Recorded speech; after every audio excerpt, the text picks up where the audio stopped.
Scars and Spikes, Sydney, Tyler, and Tommy with you on the second show of 2024. Gentlemen, how's it going?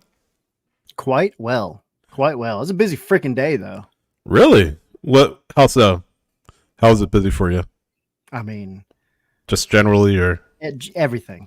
Sports news. Everything. Tommy has lots to say. Sports news, soccer-specific news, life news. I'm told that sick. All of it, man. You're a little loud, Sydney. I'm gonna turn my mic down because apparently I'm a little loud. Blew it out. It's okay. You're just excited about life. So just as a quick disclaimer, if you're listening to the podcast, if you're watching this live, you'll notice this. I got a new mic a few weeks ago. I'm still trying to figure out how to get the audio working correctly. Not the last show, but the show before that. Apparently I was too quiet, but now I'm too loud. Hopefully by the end of the year, I'll get it just right. So you only got 51 weeks left. Exactly. Preseason. Well, less than that. Preseason. You're figuring things out. It's preseason. It is preseason. That is right. But we'll figure it out and hopefully get it working soon. Thanks for joining us. If you're watching us live, if you're just listening on the podcast, we thank you for joining us. Have a weird day as we're coming on the air. Of course, the big sports news is that Nick Saban retired. But obviously, as a soccer podcast, we are here to talk about soccer. But Tommy, just before we do that, you're a Oregon Ducks fan. And there's a little bit of fear. We'll get to soccer in a bit, but there's a little bit of fear that your head coach would be leaving for Alabama. I'm more angry about the Falcons, but we'll get that. We'll get to my rant later, and it revolves in Atlanta United. It's a good thing. Okay. Cool. But yeah, I hate sports this week. I just hate all sports. If it wasn't for Atlanta United, I would we just haven't quit even all mentioned the sports. Falcons yet. No, that's for another show. That's for the Patreon.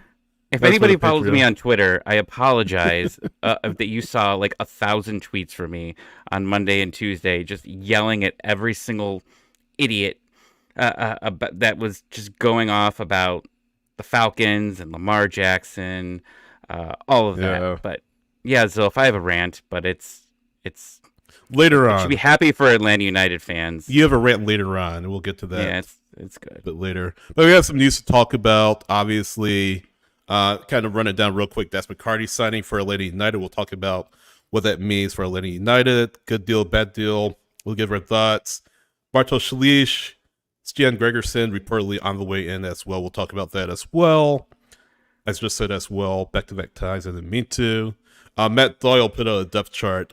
And we'll talk about what that means with Dax, with Gregersen, with Slisz on it. Tommy has a rant, as we mentioned already. And we have a tweet of the week. We haven't done a tweet of the week in a while, guys, but I'm excited for that. Tommy, you look like you're about to pretend to be Eminem. Thank you. While he was talking, I just remembered how I found out Dax McCarty went to Atlanta United. And how did you find out? Real quick, well, quick notes. Friday night, I'm out, out and about, and Tyler got an Xbox, so we're like, let's play FIFA.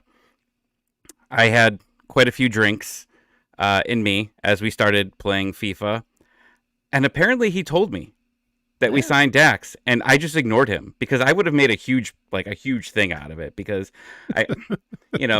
I'll like him now because he's on the team and I liked his interview, but man, I hated Dax McCarty on Nashville, and I We played like 4 games. We won't tell you who won all the FIFA games. Yeah. Me. Hold up, but I did win one when I was down a man. Thank you very much. Did you forget? No, we that drew. One Did out we of how draw? many though? Oh, One I out won of how many? too.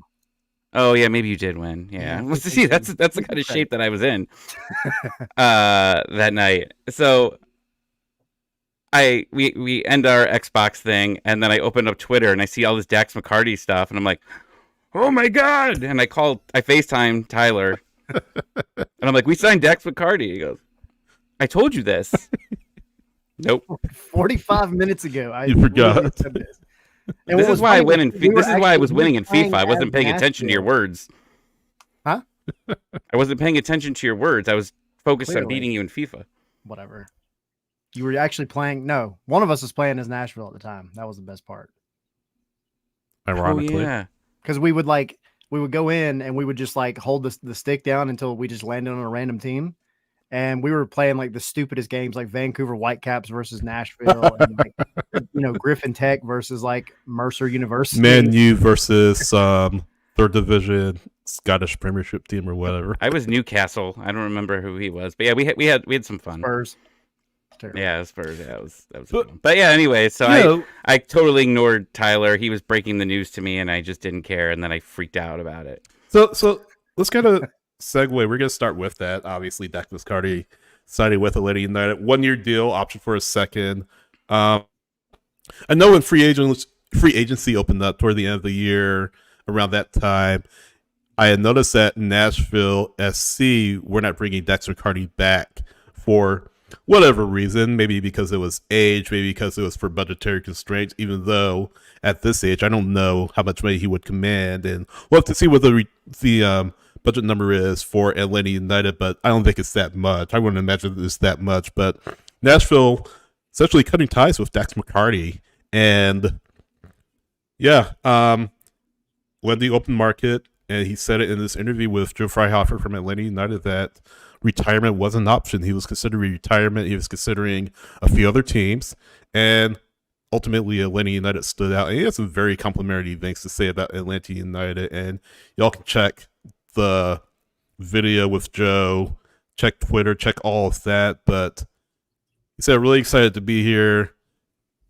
I feel like he felt wanted. He truly felt wanted by Atlanta United, whereas with Nashville, I'm not going to say things ended acrimoniously, but at the end of the day, Nashville decided to go in a different direction, and Atlanta United said, hey, come on over and make yourself at home here in Atlanta. So it sounds like it's a situation where the interest was mutual, and now Dax McCarty, one of the veteran players in MLS, is headed to, or is now with Atlanta United. I think of it as a kind of Michael Parker signing or a Jeff Larenowitz signing. That veteran presence. Yeah, are you comparing them just because they both have red hair? Well, yeah, not really, but I mean, it's a veteran leadership signing. It's a player that, and Dex said it himself, I'm not going to start 34 games this season. He knows what his role is. He knows what he's here to do. And as he's here at the back end of his career, he wants to go to a place where he can make one final push at a championship. And he truly feels that Atlanta United is the place. With him coming on board with some of the pieces already has, some upcoming pieces that we are going to talk about a little bit later on. But really impressed with Dax. I think he's going to do great things at Atlanta. Again, not going to start every game or anything like that, but looking forward to seeing him in Atlanta United uniform. And it's a move that I think makes sense. Perfect sense. What do you guys think? Tommy, you were all hyped up that night. Why? Yeah, well, I already told you the mind frame I was in at that point, but I wasn't happy originally when I looked at it. But as I sobered up and had my eggs and sausage in the morning, it makes sense. Long as the deal's not ridiculous with the salary, I think it's good. MLS veteran is something I think Garth Lagerwey is obviously a huge fan of. Knows the league, could come in, leadership. Right? How many times have we had conversations about leadership on our spaces, right? We need a leader. Who's the leader out there? It can't just be Brad Guzan. Well, Brad Guzan might not even be on the field much this season, depending on what that is. Yeah. So do you have a leader? Now, these two both of them could be on the bench, right? But I think it's really good in the locker room that he's there. And, they brought it up on Extra Time. They were really shocked that Orlando didn't go out and get a veteran like him. And I look at it as kind of, we potentially stole Dax from them. I'm sure they had to be interested in him as well. I know that was like a rumor early on, was like, this fits Orlando, right? Yeah. They need some leadership. And he's a Central Florida guy, right? I think Winter Park, Florida. I think right there outside Winter Orlando. Park, yeah. Yeah. Yeah. So, as long as he's not playing, if he's coming in late, and this is, Ozzy Alonso did not work out for us. And congratulations on retiring, Ozzy. Yes. Those few Indeed. games that you started a few Right. years ago, chef's kiss. They were great. Yeah. We were saying you were the best player on the team, and things happen. If Dax can do that, and Dax is more, Ozzy's more of a defensive player, right? Where I think Dax still has the passes in him to move the ball forward. So it's a different type of signing, but I think that it's one that can help you out in all competitions, right? And you're not, you don't have to start, some guys in Open Cup, week 1, Dax will be starting probably the Open Cup game there, and, you're not getting knocked out week 1 of that. Yeah. Please don't bring that up. Memories. Yeah, exactly. Shut up. Sorry. But no, I mean, I think everything y'all said is spot on, because we've literally, and it's not just been this past year, it was 2022 as well. We have gone over and over again just about how you need a leader that is in the midfield. And, Muyumba made a big difference. If Dax can come in, and if everything works out for Slisz, for him to come in, and he's 24, right? McCarty's 36. There's lots that Bart, I'm just going to call him Bart because I can't say Slish over and over again. Right. That Bart can learn from a guy like Dax. But yeah, Dax is the Lorenowitz, the Ozzy Alonso, the guy that is going to be able to come in and close out games, be a veteran presence, organize that defense. Because I know I said it all last season. It wasn't just the center backs. It wasn't just the goalkeeping. It started with that defensive midfield, that number 6 position. That's where all these leaky goals came from. So, you've got guys running in the box. I remember being on our watch-alongs last season and pointing out over and over again, like, look at the guy running unmarked into the top of the box. And where does the ball end up at? That guy's feet. So, Dax McCarty. The spine is so important. The spine. It's exactly. Straight up the middle. And they just haven't had a good number 6, barring Ozzy, being the veteran, really, since Lorenowitz. I mean, Ibarra was good, but Ibarra's young. He had a lot to learn, still has a lot to learn. Josetu was a 6, he worked with Muyumba was playing, but that was about it. So, I'm excited about the move. I really am. I'm excited not only for the on the field stuff, but the off the field stuff. So it's a good stuff. 1 out of 10. What do you guys rate this signing? 1 out of 10. It's a solid 7.5 for me. 8.34. 8.34. Yeah. I was going to say 7, 8. It's a solid signing. It's not like a world-class signing, but it's a solid signing for a solid player. So. It's a necessary signing, though. I like it. Well, the money's going to have, when we find out in the summer what he's getting paid, that's going to be part of it, right? I think. But you see all the other signings, and I think we're okay, right? Because you're bringing in other players, and they're not cheap. So I think that's a good sign that he's not too much. Yeah, I say like 1 to 200,000 or something like that. I don't know. I don't think he's making a minimum salary like that, but probably low 6 figures. I enjoyed the Atlanta United video they did, where Joe was on the right, Joe? Yeah. Yeah. Yeah. On the radio, Yeah. Getting tired of country music. I hate country music, so I was like, yes. Right up your alley. Mhm. So let's take a look at some of the comments. Wiseman say was on YouTube. I'm sorry, I was going to say on Twitter, but Wiseman say the Columbus Crew podcast saying we need a Darlington Nagby, And I don't know if he's being cute or not, but obviously Darlington has a very rich history with Atlanta. But yeah, kind of speaking to that, Atlanta United hasn't really had a strong number 6 since Darlington left. And Sam Jones wrote about it in the Daily Kickoff newsletter he writes for MLSsoccer.com. That's kind of coincided with Atlanta United's kind of decline. So shout out to Wiseman Say podcast as well. exactly. Shout out to those guys. Saw him up in Columbus, so that was cool. Yeah. Until opening day, right. Then we'll dislike them. Yeah, exactly. Dax sounds hungry is another comment. Been in MLS for 19 years. He wants an MLS Cup before he retires. Absolutely. Jack saying Dax is a great get. I don't care about his age. I think we like MLS experience, so it'll be good for young guys. 100%. Cheyenne saying, good friend Cheyenne from Between Clean Sheets. I think Dax deserves to end his career at a home venue like the Benz too. So, yeah, like I said, 7-8. Tyler, I know you said 7.5. Tommy, you said what, 8.34, something like that. 8.32. No, it was not. No 4. Let's not jump to conclusions.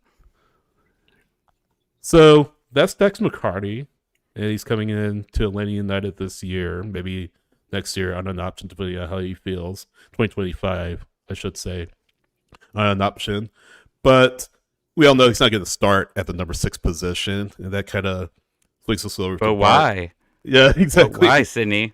That's a good question. I have the answer. Bartosz Slisz, potentially imminent. Slisz. No, whenever he does something good or bad, just go sheesh. No, but Bartosz Slisz coming over, it sounds like that deal is not across the line, but according to Tom Bogert, very close. Still things to do, according to his sources. Sources out of Poland saying he didn't train with Legia, his team over there in Poland on Wednesday. But it sounds like it's pretty imminent. $3.5 million transfer fee Atlanta United is going to be paying for him. I'd imagine pretty TAM level player, high TAM level player. I don't think he'll be a DP or anything like that, but very high TAM. But it sounds like Atlanta United has their 6 for 2024. We'll talk about what the depth chart will look like probably in 2024. I know Matt Doyle did his. I know MLSsoccer.com. We'll kind of fill in the blanks with these new signings coming in.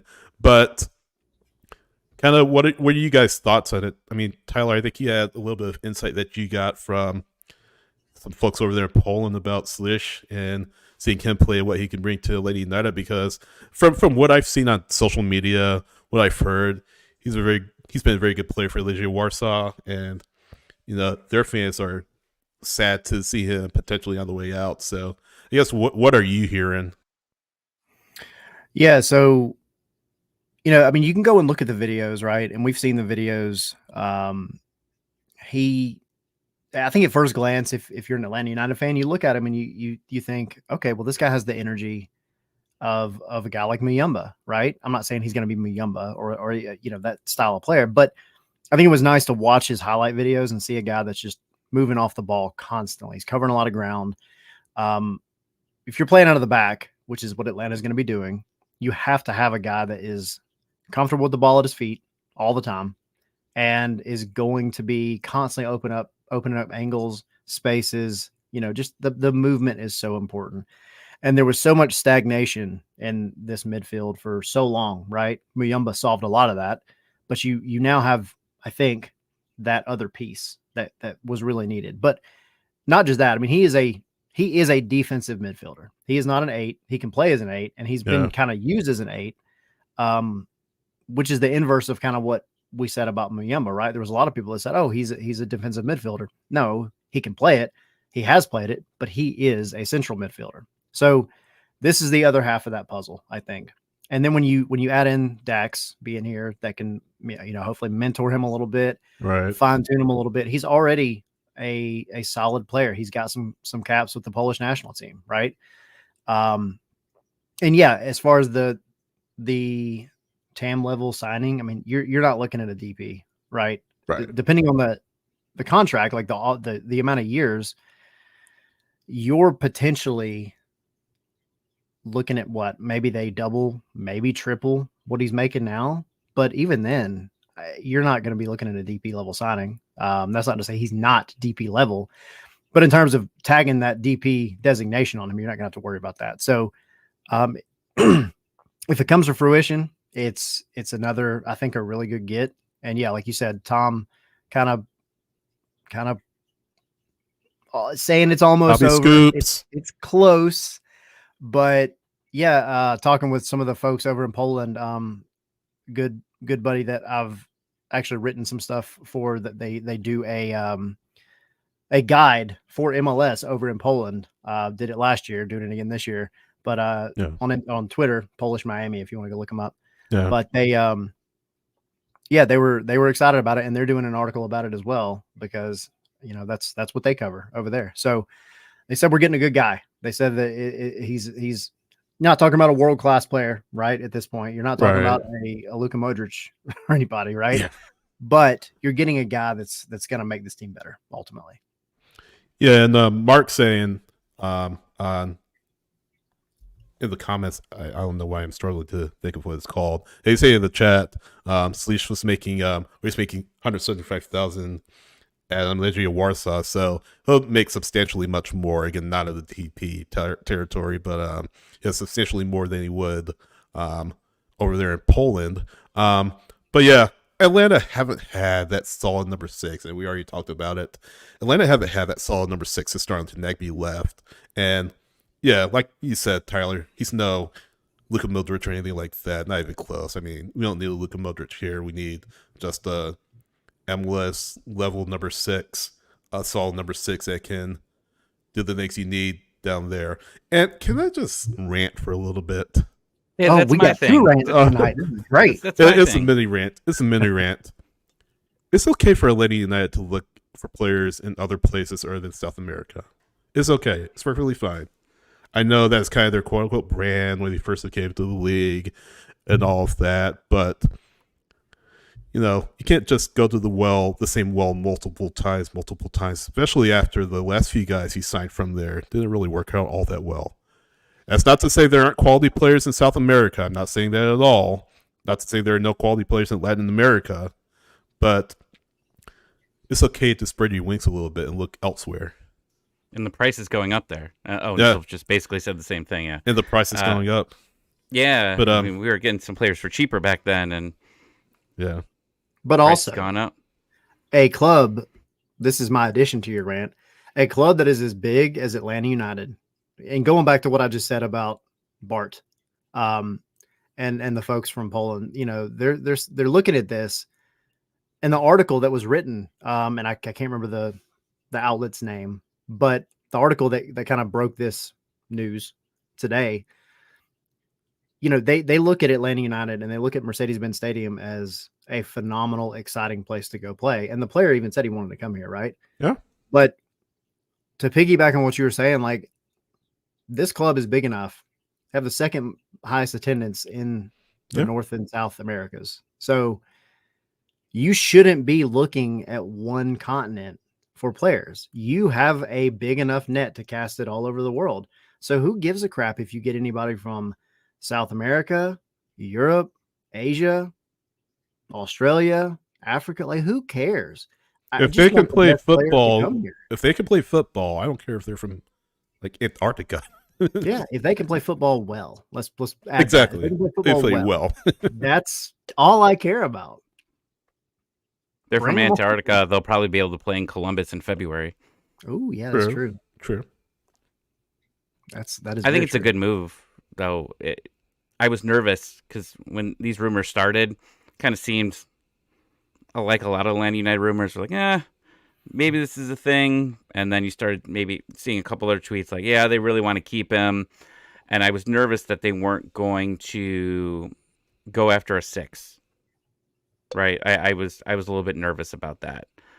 It's something that had to be addressed. And I didn't want them to go on the cheap and just find a temporary replacement for the first, half of the season. So now that they're getting the guy that they want at the start of the year, that's good to see. And as long as he's not a DP, which is, we're hoping not, potentially, if Almada stays until the summer and he ends up bailing in the summer, you could still buy Saba down, which is still a thing, and you could really go shopping, and hopefully this team already looks better than what we looked at last January. Yeah, for sure. 100% better. And you've got depth. You've got some depth too, right? If you can do that, I think, the bump that we saw last season where we were very mediocre, right? We just got embarrassed in Leagues Cup. And then all of a sudden we were one of the top teams, for the last, quarter of the season, whatever. You could potentially be already in the top 3 of your conference and improve your team even more, which would be exciting. Obviously, losing Almada would be bad. Right. But you're able to fix that. You're able to hopefully replace someone quick. And for all the haters that said, Pineda says that every player needs time here before they can really get up and going. That look at the last transfer window. None of those guys needed time.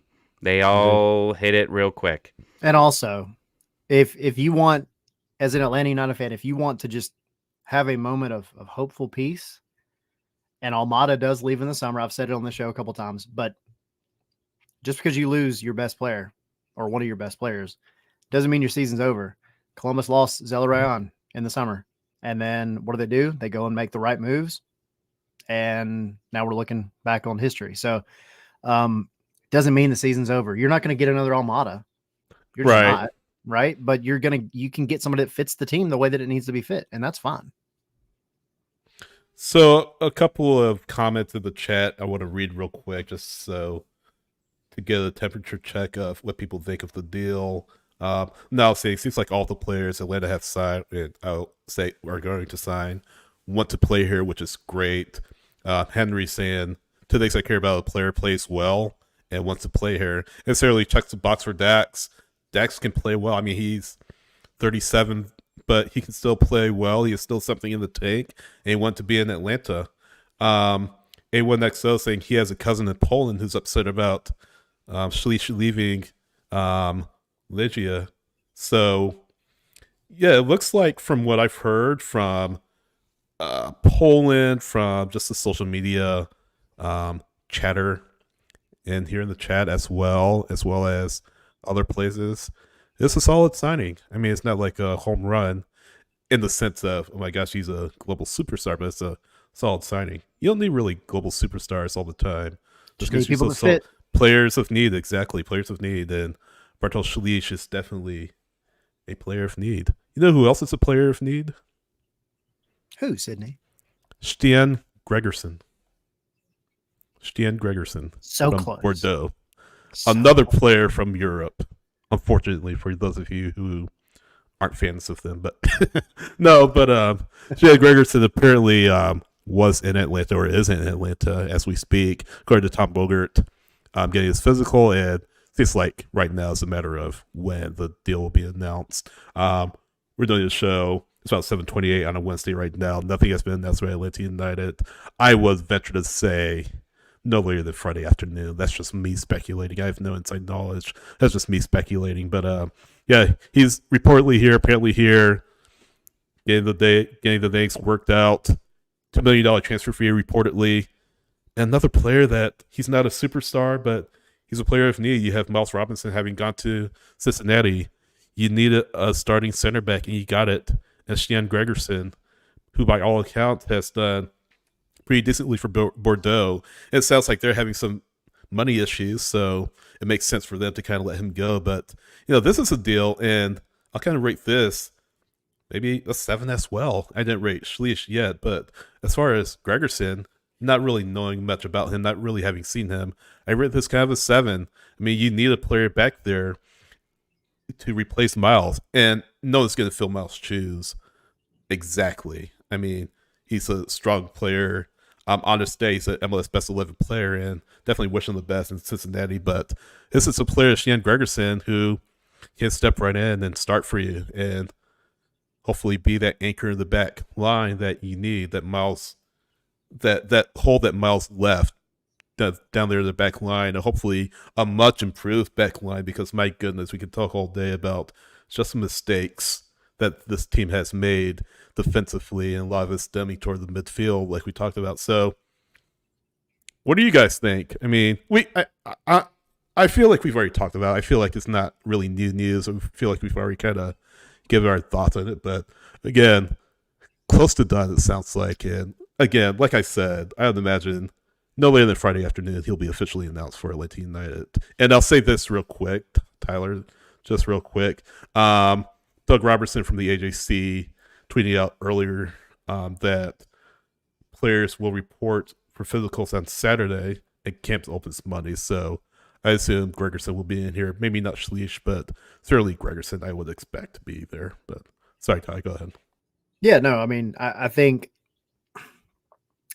so. He showed up Monday, right? Is allegedly when he got here. And then all of a sudden we had the second flood, right? And then the weather came in, and you never know how little things like that can delay things, whatever, Yeah. Never underestimate the weather. But yeah, I mean, it's essentially a done deal. So as long as nothing goes wrong or went wrong, because I'm sure it's already over at this point, but went wrong in the physical, then I don't think you're going to have to wait too much longer. And so, yeah, I think ultimately, I said it last week, you've got a guy that the scouting and the analytics and all have hit on pretty much every signing they had in the summer, right? If that trend continues, then I think you're getting a guy who is going to be very physical, probably more athletic than I think maybe he's being given credit for, but also that's going to fit with this team, because that was where we were, kind of piece parting things together. You had lots of talent, but sometimes that talent just did not work together. The chemistry wasn't always there. The more players you add that are going to be pieces of that puzzle and actually fit in with their teammates, and like everybody in the chat saying, wants to be here, that if there's a gap in talent, that can cover a lot of that. Yeah. You don't have to have the superstar. You have to have the guy that fits. And I just feel like Gregersen's going to be one of those kind of low key, maybe not the flashiest signing of the transfer window in MLS, but like, I think he's going to be solid. So I'm okay with that. I'm good with it. I'll say this too, and this kind of applies to Slisz as well. Slisz is 24, Gregersen's 28. You're looking at two players that these aren't guys that in 3 years are going to be back in Europe. I mean, if you know what I mean. You see players that Atlanta United have signed. Almada, he's made it known that I want to go to Europe. I mean, he said it straight up. Where you have players like Slisz, you have players like Gregersen. These aren't players that you look at as buy low, sell high. And that's kind of the message that the front office put forth at the end of the year, is saying, the buy low, sell high, we tried that. We're going to try a different tack, a different approach. And Slisz, certainly, Gregersen certainly, are players that, if they are to be able to come good for Atlanta United, these are players that can be here long term. They won't be gone like 2 to 3 years. These are players that can make an investment in the area, be long term players in the area, signed for maybe 2 to 3 years, be here a little bit longer than that. And I don't want to say finish their careers here, but be solid players for this team. So it's another sign of this team and this front office kind of shifting their approach. And it's a good approach. It's a good approach. I mean, that's saying that not having seen Slisz or Gregersen play a minute for Atlanta United, but initially I like this approach and this archetype of player that Atlanta United is bringing in. I'm really a fan of. And again, doesn't matter where they play. If they can play soccer, football well, bring them here. Bring them here and let them play for this club. And as we said earlier, players that want to be here, players that want to be here and want to succeed here in MLS and want to help this club succeed and win trophies, plural. I'm all for it, wherever they're from. So worked for Seattle, right? They were one of the most consistent clubs for a long time. Absolutely. And that's, they weren't, having to retool and rebuild every 2 years, which is what we've become accustomed to. Oh, you know what? Here we go. We got to fix everything. Everybody's getting paid too much money. Got to cut everybody out and start new. We got to get some cheap players. We're going to have that one down, season where we're going to have to, fix the salary cap. I think that those times are over, hopefully. and you're able to be more consistent. And I think that's what Garth Lagerwey is. His help, right, is going to be a big part of that. What did I say for this? 7? Sorry, I'm over here muted. I was just gonna say it's nice to have some positivity, right? Like man, 2020 has been so, like, since then it's just been up and down. It's been a roller coaster of emotions, but to be able to go into this season and think this team is making some moves that, at least on paper, seem right. You haven't had a lot of that over the past couple of years, and so it's just, I think it's nice to have that little bit of cautious optimism for once. Right. It's a nice change, isn't it? And probably, like you were saying, not having to worry about, okay, who has to go to get a lady that below the salary cap. These are guys that aren't gonna command too much money, relatively speaking, tab level players. But again, this approach, and again, having not seen them play for Atlanta United as of yet, this approach I really like this approach, and hopefully more to come. Hopefully these players come good, first of all, for Atlanta United. And we'll throw Williams in there. We forgot Derek Williams. We'll talk about him later on in the depth chart. Derek Williams, another player that he's getting up there in age, 30 years old. His career is kind of, in soccer terms, but his career is kind of reaching the back end, and he's a depth signing, a player that can kind of fill in for Gregersen or Abram in that back line that can relieve them later in games. So, yeah. Depth, baby. I like it. Depth. Absolutely.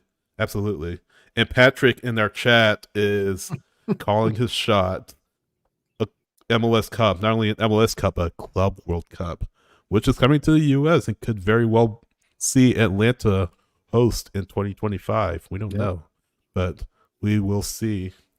So that's the new guys. That's who's coming in. And again, we'll talk about the depth chart, what it looks like at this current point in time. But we need to do a little business. And I think, Tyler, you have a couple of things that you want to bring up yourself. Something that's near to your heart. I mean, you're from Medina, Georgia, down the south side of Georgia, and it's pretty exciting things are happening down your neck of the woods, right? Yeah. So, and if y'all watched last week, y'all already know what I'm going to talk about, but this is really, really near and dear to my heart. So the Southern Crescent Soccer Foundation is doing a couple of fundraisers to build a mini pitch down here in the city of McDonough, so South Metro Atlanta. You guys have heard of the Georgia 100 initiative, the Atlanta United Community Fund. That is the goal of this fundraiser, to be able to build out this mini pitch and raise money so that the community fund will match $100,000. And Jason Longshore is working with the Southern Crescent Soccer Foundation to put on a Topgolf tournament. And this part I didn't have last week, but putting together a team. So this is open for anybody that's listening, anybody that wants to dive in on our team.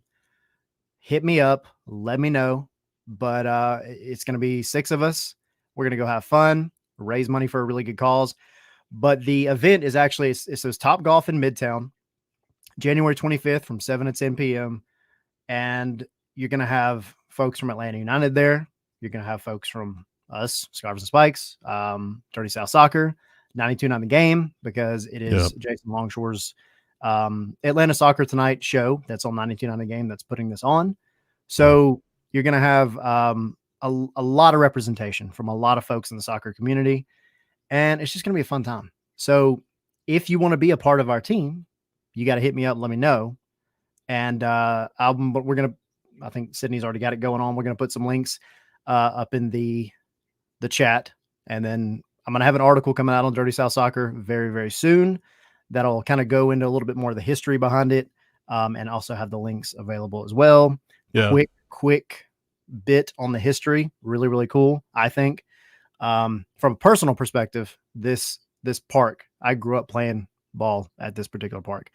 I'm going to put up some concept art here in a second that I mean, it's the spot that I grew up playing ball. I was 4 years old playing on this field, right?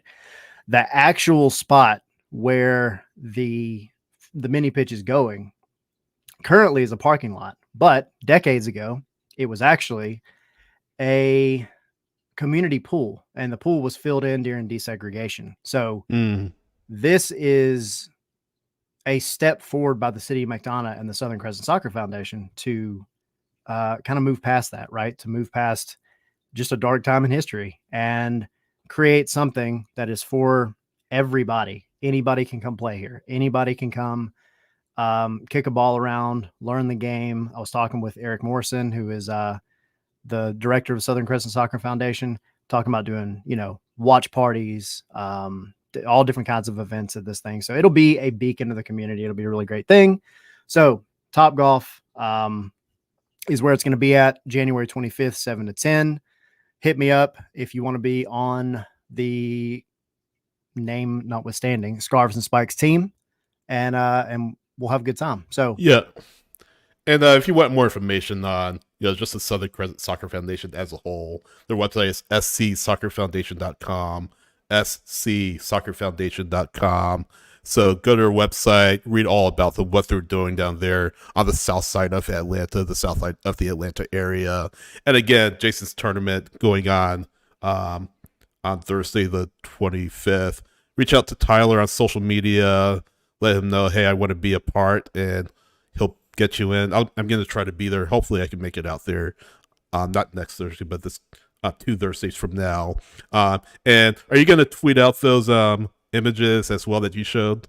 I am. I'm going to put those out. We'll have the links. Because there is also another link as well. If you just want to donate, you can't make it to the Topgolf event, they do have a GoFundMe as well. So I'll put that up as well. But yeah, trying to make this thing a reality. It'll be great. And again, it's personal for me because I grew up here. Yeah. I grew up at this park. So it's really cool. So we aren't done yet. We still got more show to do, but we got a little bit more. There's more. Wait, there's more. So hold on tight. But we got something else going on. Yes. So another link, going in the chat. Y'all know about our shop. You know about our website, scarvesandspikes.com. But up until now, we've only been able to have some stickers, some really cool stuff. But we have added quite a bit of merchandise as of today. So yes, we have hats, hoodies, shirts, mugs. I'm not going to say the word. Yeah. Pint glasses, Boxers. Boxers? No I boxers didn't get yet. the boxers yet, but I can do the boxers if you want. They're there. If you want, I mean, I'll get you one pair specifically for you, Tommy. Okay. By popular request. But you guys discuss that after the show. right. We'll talk about it now. It's after dark. But no, go visit. It's etsy.com/shop/scarves and spikes. And got lots of stuff on there. Most of it's free shipping, everything except for the glassware. So go get you some clothing. Get it now before the preseason match in a few weeks in Birmingham. We want to see you guys there wearing this gear. So when you get it, when you buy it, when you get it, take pictures, post on social, and let us know. So that's new. That's exciting. I'm excited too. We're excited to release that out to you guys. And pretty cool stuff. Pretty cool merchandise out there for you all to help support the show. So with that being said, we're going to kind of move on. And we have some other things to talk about. And I mentioned this earlier. So Matt Doyle from MLSsoccer.com, he released his... So I want to clarify, I want to just quantify this right now. This is not the final depth chart for Atlanta United. It's just a projected depth chart as things stand at this current point in time.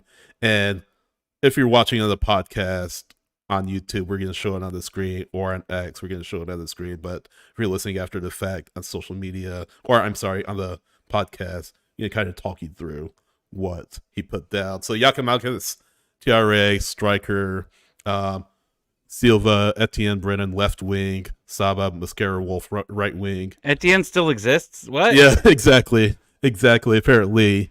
We haven't bought anybody out yet. Not yet. New about their goalkeeper that they signed in August, which was quite embarrassing. So just kind of as a side note. Almada, Saba, listed as number 10, Firmino behind him. So going down to the number 6 spot, we were talking about, what the number 6 situation will look like. And when Doyle released this, the Slisz news hadn't really come out. So I assume Slisz will be that number 6, and McCarty, that's a pretty solid, sounds like it'll be a pretty solid 6 pairing. Center back, right center back, Gregersen, Derek Williams, his signing is impending. Apparently has been signed according to Doug Robertson, just waiting for the announcement. The only thing I'm looking at, guys, and this is assuming Aiden McFadden, his loan, continues for another year with Memphis, or the club decides to part ways with him, is outside back depth. We have Wiley, of course, starting on the left. Lennon, of course, coming off a career season, starting on the right. You have Ronald Hernandez, who can start or can play on both sides. But I'm just a little bit worried, guys, and I don't know if it's just me or, if I'm just kind of thinking about this too hard. I'd love to see maybe a little bit more outside back depth on this team. Again, this is assuming that Aiden McFadden does not return. Again, whether his loan is extended by Memphis or for Memphis, or the club parts ways with him. But that's just kind of my concern, is if, knock on wood, Caleb goes down for an extended period of time, Brooks goes down for an extended period of time, you have Hernandez there, but after that, who else do you have? I mean, am I wrong? What do you guys think? No, I mean, it's a valid point, and it's one of those, right? Like, for the longest time, we were like, oh, we don't have to worry about the wings, which you don't. The wings you're set on. But yeah, that wing back position, I don't think you're going to want to try to force something by, limping through a few games. Let's say what happened to Brooks in 2022 happens, where he slips in, what was it, Toronto or Montreal, on like the warning freak track. Injury, yeah. And then you wind up really, really short. And Ronnie is a great guy to play either side. But yeah, you're gonna have to find somebody. And I think maybe sometimes we get kind of all caught up in the preseason kind of thing, where it's like, all right, well, the team's had 2-3 signings or whatever. Like, there's not really a specific amount that they have to stop at, right? I mean, you gotta be at 30 by the time the season starts. So just because we haven't heard anything doesn't mean that nothing's gonna happen.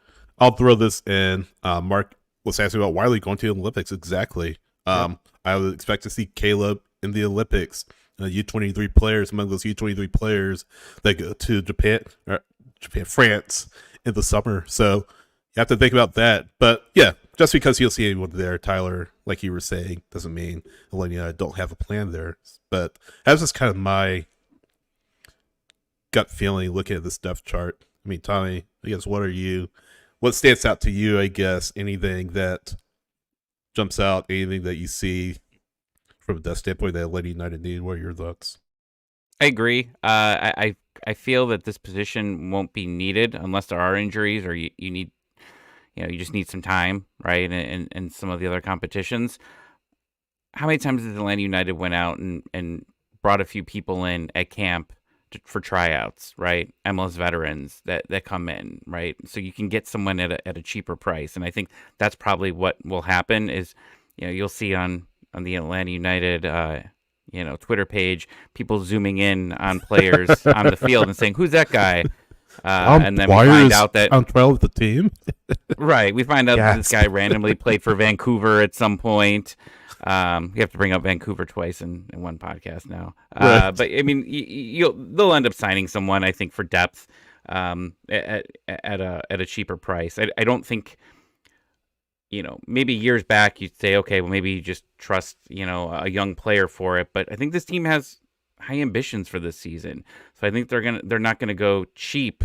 I mean, not just not cheap, inexperienced player. I think that's the word I'm looking for. Inexperienced player. They're gonna try to find someone that if they need to kill minutes or they're up a few goals, they could throw them in. And Hernandez is one of those people, but a lot of people really hated on Hernandez throughout his playoff appearance there.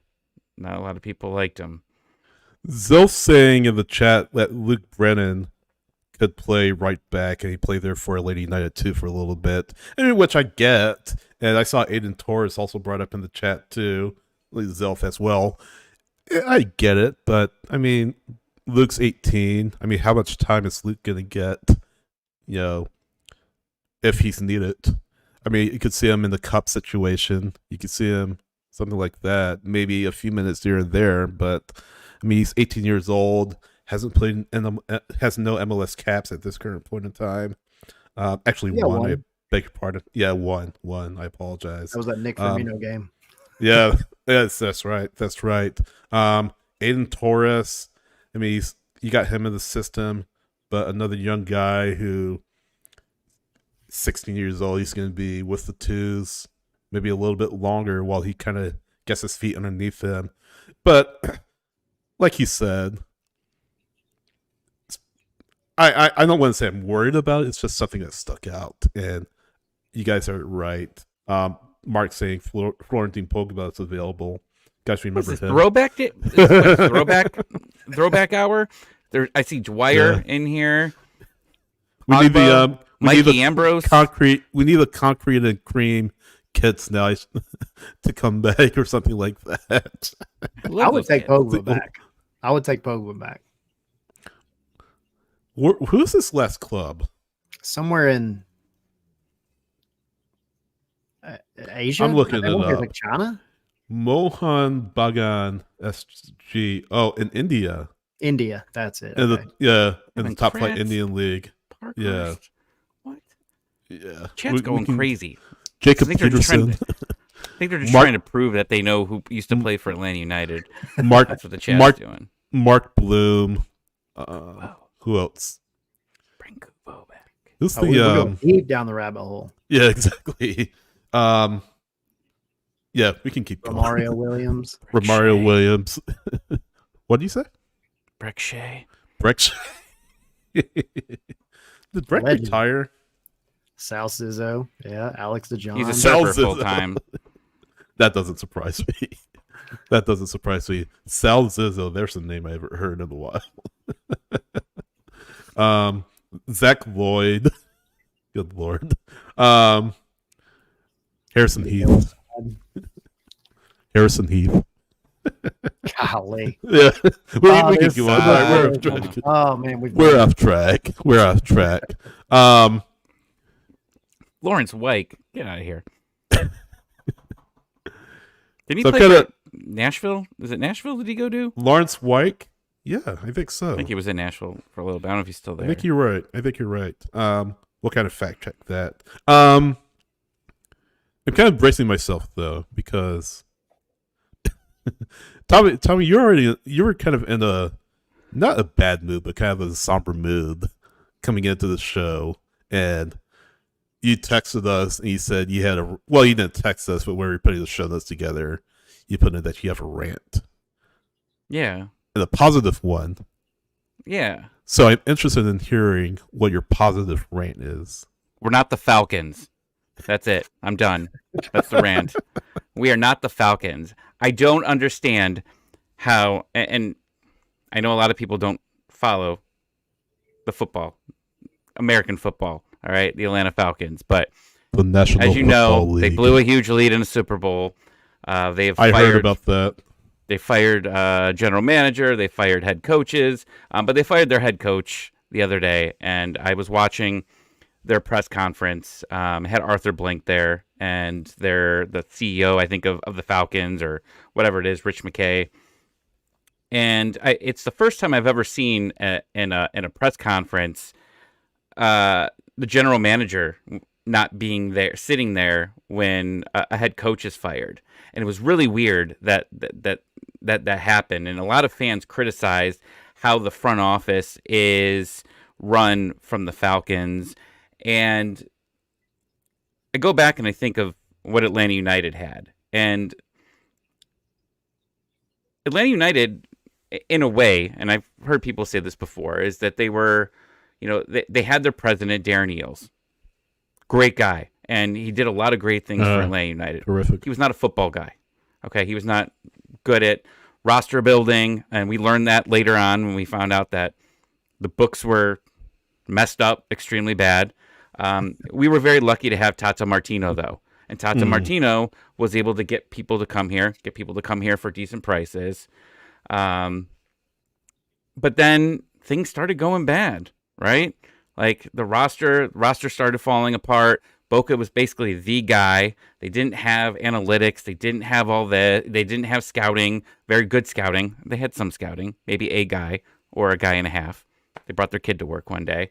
But like things were just a mess with Atlanta United, and the fans were frustrated, right? And this was after 2020. We just learned it was not the way that it should have been. And then we go out and we get Garth Lagerwey. And you're starting to see things get back to normal, right? Or you're getting caught up with the times, right?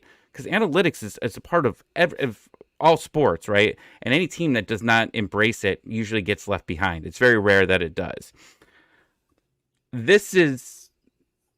We are running, Atlanta United are running at a much better way than what the Falcons are. And these are two of my 3 favorite teams, right? And I watch them, and I don't just follow the games. I follow just how the office is running, how they're handling free agency, drafting, all of that. And after my 35, no, probably like 70 yelling at people about how the Falcons were run on Twitter. So I apologize. Please, if you unfollowed me, please refollow me. I'm done. My 48 hours of yelling about the Falcons are over. It's just it's good to see because, you know, however you feel about Carlos, he's got a mentor now. And it feels like, you know, whether this is going to work, I think his contract's up at the end of the year. Whether they just end next year. Next year? Okay. Yeah. Whether they go into the sunset or they end up cutting him at the end of the year. I think if they would have done it now at this point. I think that they're working together. I think everything's coming together. They've got help across the board. You're seeing, like we talked about, they're not just looking at South America. They're looking at the entire world. I think people were frustrated that they weren't looking at the entire world, and then all of a sudden now people are upset that we are not looking at South America anymore. Right. This is what Twitter is. Everybody likes to argue and for no reason.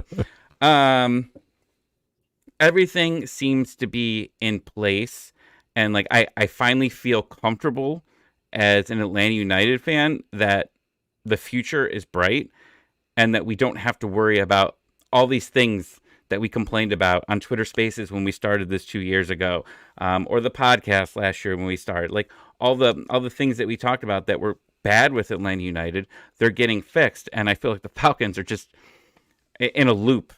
It's just a loop over and over again. Groundhog Day. Yeah, like it really and I went back and looked at some of the press conferences, you know, that they had. Like when Giakoumakis came in, you had Carlos and you had Garth there together as a team, introducing the player. Like that would have been and if Gonzalo Pineda ends up leaving, I still feel like it's not going to be an Arthur Blank thing. Not because I don't think Arthur Blanks shouldn't be there, but they would have Garth and Carlos up there talking about, you know, searching for a head coach. I feel comfortable that that's what they would do, and that's what you're supposed to do. So I you know, Sydney, you made a comment, I don't know when it was, a couple of weeks ago, that, you know, Arthur stays out of it seems like Atlanta United, and I was thinking about that when I was ranting the other day to myself for about a good hour. But like, I think it's good that he's, you know, he stays out of it and he trusts his people. He likes to meddle a lot, and there's a lot of stories of the Falcons where he jumped in, and you know, he was like one of the main people that wanted to get Julio Jones and told him to trade up for Julio Jones. He's not, you know, he's not telling them to go sign some player, right? And I'm sure his kids are out there. That was why he's, you know, I think started this. His kids are huge soccer fans, but you know, his kids have probably said a ton of times like, "Hey, go sign Messi or go try to go get this guy." He's not in their ear, you know, trying to do it. At least we don't think so. But I am very happy that one of these teams that Arthur Blank owns is getting on the right track, and I think that the bad times, you know, which is 2020 and until, you know, Leagues Cup last year. I think we're on the ACL. Yeah, And you had someone that was very honest, I think, because the Falcons didn't even want to say that they were in a rebuild for years. They refused to use that word. And I appreciate what Garth did when his first couple appearances, whether it was, to the media or just on 92.9 when he was on there, saying, we ran this team bad for a while. We got to get it fixed. He was very honest about that. We're not going to be spending a ton of money. But we need a transfer window or 2 or 3 to fully say that we're back. And now you're looking at everything that's happened this week. And that's why I tweeted today, like, it feels good that Atlanta United's keeping me sane. I really needed this week of all these signings because it's just, you feel like it's right. Like, and you don't feel uncomfortable about a lot of these moves, right? Like, oh, how much are we paying these guys? I mean, we went out and we saw what they paid for Silva and Saba and Mayumba. Like, you got all these guys in here. Feels like we're getting smart. And I think that's what is good about this team. And I feel anyone that's been negative about it for the past couple of years, if you don't feel comfortable about it, I think you should be, because it feels like the world's normal again here. And I think you're in a better situation. And I know some people won't look at it this way. I think we're in a better situation than we were to start this franchise. You've got more resources across the board. And what? I'm sorry? I said, I don't think that's necessarily a hot take. I mean, I think some people might disagree with you, but I agree. I think I see what you're saying. The stability. I think stability. Like, you're not going to have as many down years as you had, because when it crashed, guys, it crashed. And it took one player. It just took one player for this entire franchise to go to hell, right? And that's what it was. Joseph Martinez, Nashville. I brought Nashville up way too many times in the show. He goes down. The franchise goes down. Paper was just ripped off the cracks, and you saw all the imperfections as this club has behind the scenes. And people slag off on Felipe, but I mean, it wasn't great. And I think all the good stuff that Darren Neals did with Joseph and all the great players that came through the first couple of years, just paper over the cracks. And, this club wasn't, it looked good, but at the same time, it looked good, but it really wasn't great.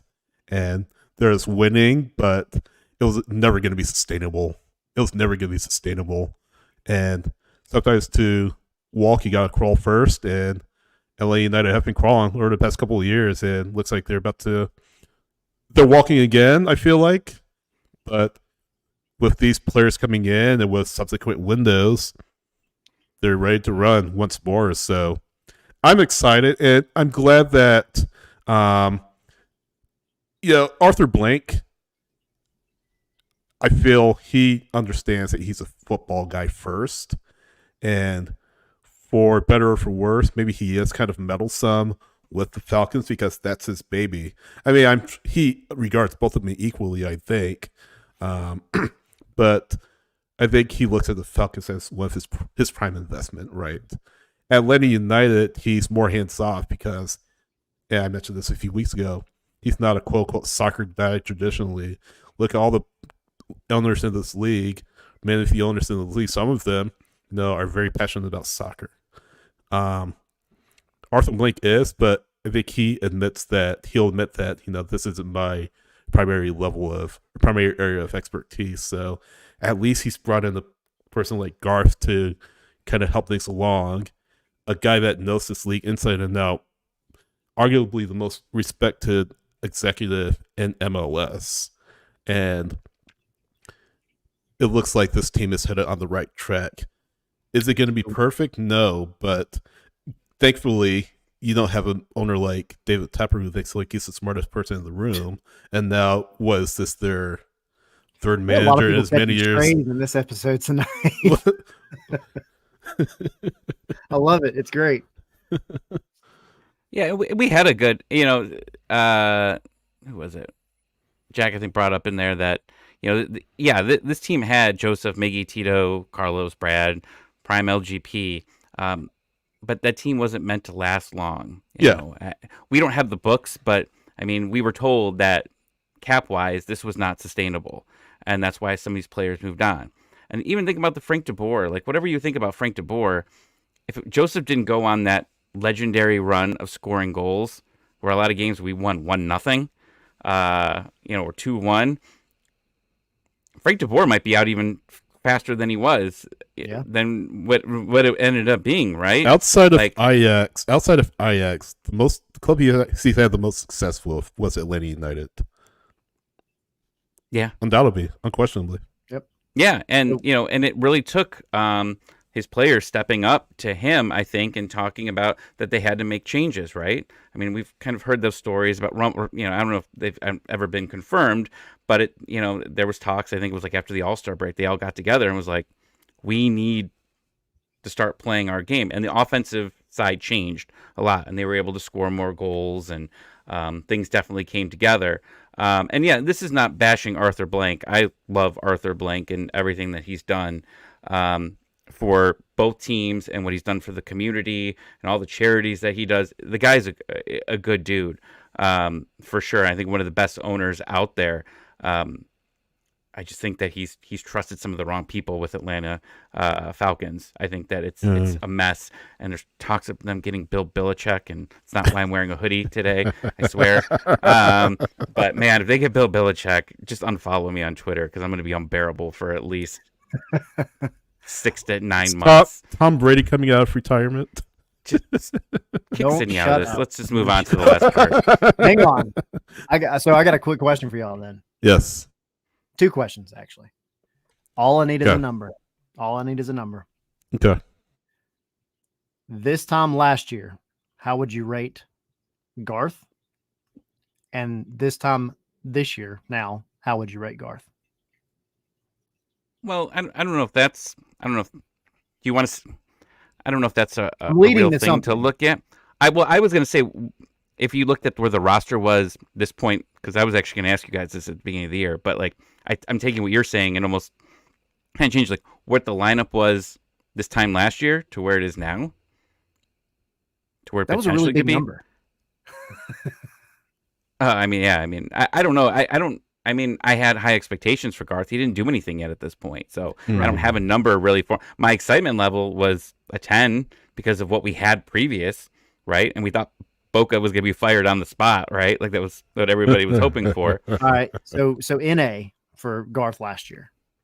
Yeah, that's fair. That's fair. Garth now. I think I would give it a 9. Here, I mean, he's been very honest, which I appreciate. I as a fan, I don't want to be BS'd.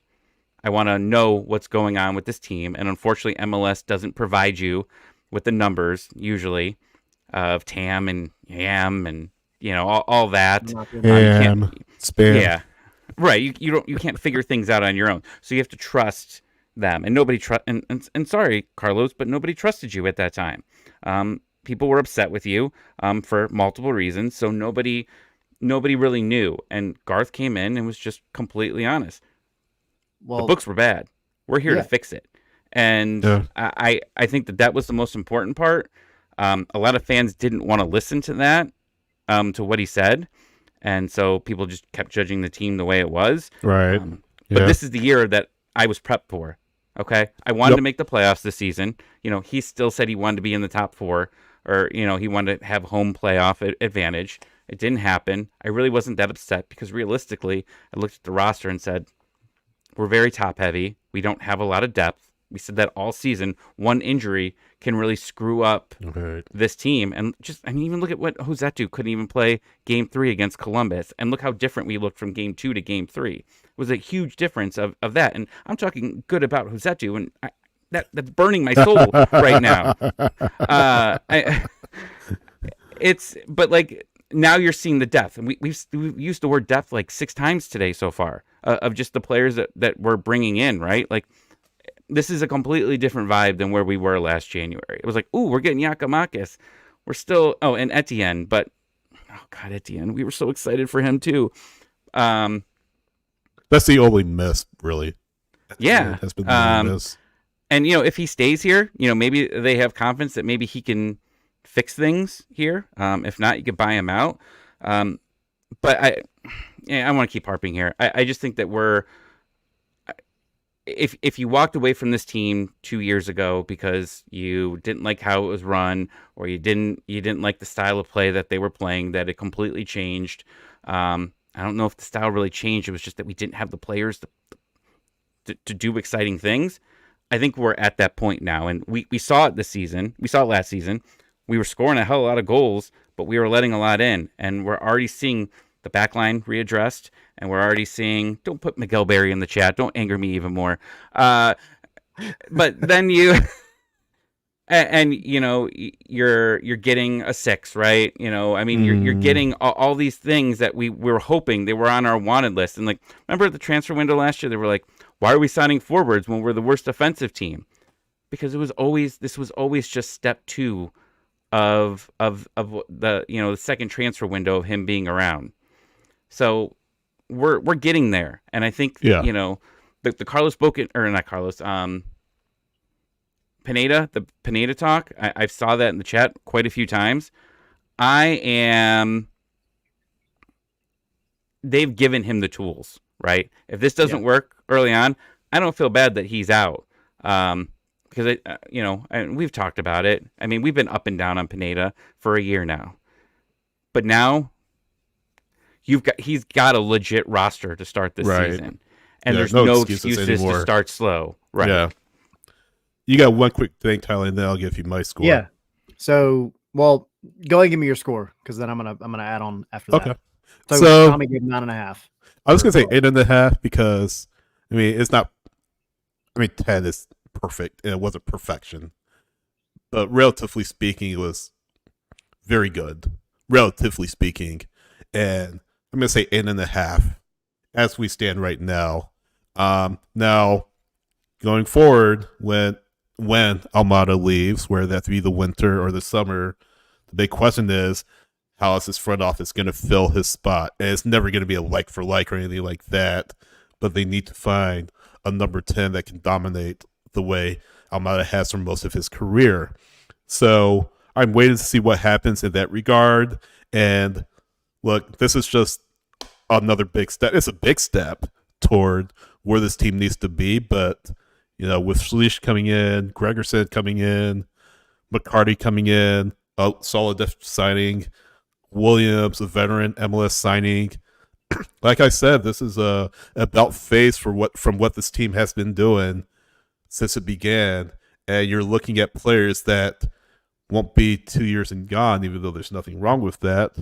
You're looking at players that have contributed to this league for a while, like Dax McCarty, like Derek Williams, who has been in this league for several years, Gregersen, Slisz, players of need, players that are filling holes that you have on your roster. So, again, I haven't seen these guys play yet, but I have no reason to believe at this point in time that these are bad signings. Josh Cohen is another sign. We haven't mentioned him, but he's another player. I haven't seen any evidence to the contrary that this will be a team that can be a solid team in MLS in 2024. So I'm happy with it. 8.5. And I'm not going to say MLS Cup champions or anything like that, but I think this team will be a tough out in 2024. Top four. Top four? Yeah. That's the goal. For me, so number 9.2. I'll give him a 9.2 because I do think it's not just the signings. It's a lot of the little things, the culture, the organizing the entire club, right? Getting things back on track. A Champions Cup spot for me is where you gotta be. However especially, you do that. Especially so many ways to make it. We thought about this before. You gotta get back into international competition. So my quick piggyback and be as, I don't know, detailed or not detailed as you want to. Same question, last year versus right now. What would you say about Carlos? Oh man, I feel like that's just a tougher discussion to have because the question is going to be, okay, is Carlos pulling the strings or is Garth pulling the strings? So I don't know. And for that very reason. I don't know if I can give him a grade or a score right now, because either score I give is probably going to be polarizing. If I go too low, That's where you got to stick your flag in the ground. I know. It does say Carlos is watching this right now. Yeah. So be careful. No, but I think he's made some good signings. He's made some bad signings, but I think under Garth, like we said, Garth is someone who's a wealth of experience in MLS and in the front office, and Carlos, when he was brought in, was not. I mean, he is a Hall of Famer. He's one of the greatest players at U.S. men's national team history, but he had zero front office experience when he came in. So, I mean, 4 last year, I think, and then maybe 7, 8 this year. And a lot of that is weighted on the Giakoumakis signing, which is sounding like he was more instrumental in making it happen. So that's my score. Tommy, what you got? Going into last year, I gave Carlos a 1.5. What's up with you guys in these decimal points? Decimals are important. But between a 1 and 2. I mean, look at the situation you went into last year. Everybody was down on him because of the entire Joseph Martinez situation, how it was handled, and how you felt about it. You were hearing stories about how they let him go, and it just looked, optics-wise, it just looked bad, and it put him in a bad light because that was your franchise player. No matter how you felt about him, he was your franchise player, and the early stories coming out about the situation, and more came out later as it progressed, was that Carlos was a jerk to him. And that, he was out, and people were upset he couldn't start the last game of his career in Atlanta. There was a lot. The books were bad. We knew that the cap was bad. You saw how you weren't able to bring a lot of players on. Transfer windows were mediocre. He had all those injuries going into the prior year, and you had to replace them with a bunch of guys that were at minimum wage as far as MLS is concerned, because you had no room, right? Rocco's Rios, MVP, I guess, came in. You had Parada. You didn't have a lot of flexibility. So I just didn't believe in him. I didn't think that he was going to be here very long. I thought that Garth would move on from him at the end of the year. But then, as you saw, then you listen to the stories of what Garth had to do to come in here. And that's where you kind of have to start blaming Darren Eales a little bit. If you don't help him and get him analytics, you don't get him more scouting, then you're very limited at what your job. If you don't have a computer, you can't do your job, right? And if your boss doesn't give you the right tools to succeed, you're going to fail. And I think that was part of the situation again, Darren Eales was great for what it was. But I think if you want to run a franchise, a winning franchise, you need the smartest people there. And as far as what Garth Lagerwey did, he was a genius. He was very good at his job. He came in, he got the much needed promotion that Seattle wouldn't give him, and he's mentoring Carlos Bocanegra, and he wasn't fired. Right at the end of the year, he didn't have, he easily could have just said, and let's talk about football here. A lot of times when a new coach comes in or new GM, what do? They clean house across the board.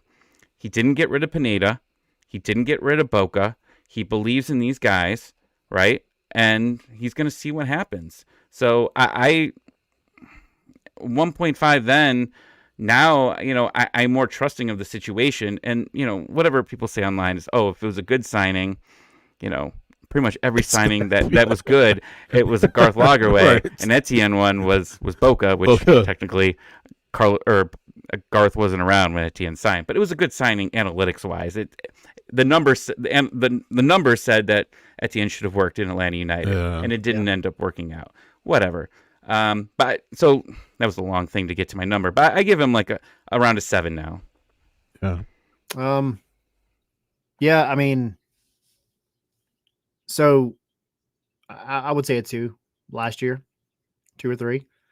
Because you got to think you're still bringing in top tier talent. But again, this goes back to the conversation we had earlier. You can have all talent in the world, and if it doesn't fit, it doesn't fit. It doesn't matter. Look at half the Premier League. Look at, some teams in MLS even. I mean, they've got to fit, and that's where your analytics and stuff like that comes in. So, but then it kind of went up and down like the stock market after that, because I'm not going to lie, the whole Ibarra thing in the summer, I was upset about that. I was just upset about the way it went down for Ibarra personally, but also people blame Boca. People blame Boca for that situation. Right. But that's the thing. So, I don't know what actually happened, right? But that story came out, though, Tyler. I don't remember where I just read this, but, it said that they had prior conversations with him, a couple of days saying, we're in a situation right now. We might have to move you. He knew it wasn't just a shock to him. I don't remember. Maybe it was The Athletic. I think either way he felt hard done by the club. I think we can all but you agree. can't just trust a player in the heat of the moment, and it looked super bad. You guys were there, right? It's just the Fast and the Furious. Seeing where Paul Walker and Vin Diesel just drive away. It seems like there was that sad of a moment where just Ibarra was driving all the way to Canada. But that ended up not being the story. From my understanding, was that they actually had prior conversations with him a couple days earlier. And so that's the thing, though. A lot of this, you're not in that office. You're not there for these situations. We're just we're Monday morning quarterbacking is what we're doing. Right. Fine, whatever. Or Wednesday night. Yeah. Wednesday night quarterback. But no, I think you've got a guy who, I think, I don't know which one else said it, but you said mentoring. Garth is mentoring. Yeah, Tommy said that. Yeah. Carlos has a lot of really great attributes for his job. And I've seen it in the chat. I know it was going to come up, and I know y'all mentioned it a little bit, but him going out to actually in person meet with Giacomakis last year, that was a big deal. Yeah. A big deal. I wouldn't be surprised if we hear some of the similar things about Slisz, because that was the thing, is they went out, somebody at Atlanta, or some people, scouts, whoever at Atlanta, went over to Poland to watch him play. So you don't get that if you don't have the guy up there pulling the strings, right? So I've got to give him credit for sure. And I think the two of them work well together. At least it seems that way. Again, Wednesday night quarterbacking. Right. But it seems like they're fitting well together. And I think Boca comes out of this actually a much better front office guy, regardless of where he goes. If he stays here, goes somewhere else, I don't know. But I think it benefits him, right? And so yeah, now I'd give him an 8. I'd give him a solid 8, because I think you've gone out and you've got the talent, but you've also gone out and got the down and dirty guys that need to be here. Yep. Rant over. But I think this was a good moment for all of us. Very productive. Yeah. Very productive conversation. I think, there's just been, just flat out say, we've dealt with a lot of shit since COVID, right? It's an understatement. Non-Atlanta United wise, but Atlanta United wise, we've dealt with a lot, and this fan base is tired. And now it's time to wake up. Can't wait to see the bins packed back out again. Likewise. You guys ready for tweet of the week? Let's do it. Sure. We haven't done this in a while. Look at that graphic, man. We're upgrading this season. Yeah, if you're not watching on YouTube, we have a fancy tweet of the week podcast. I keep saying podcast. If you're listening on the podcast after the fact, we have a fancy tweet of the week graphic. And welcome back, Apple listeners. Yes, welcome back, Apple listeners. Exactly. We had a little snafu there with Apple, but we finally got it worked out. And yeah, we're on Apple. Search Atlanta Soccer Podcast Network. You'll find us there. You'll find our friends at Five Strike Final. We're on Spotify as well, so check us out there.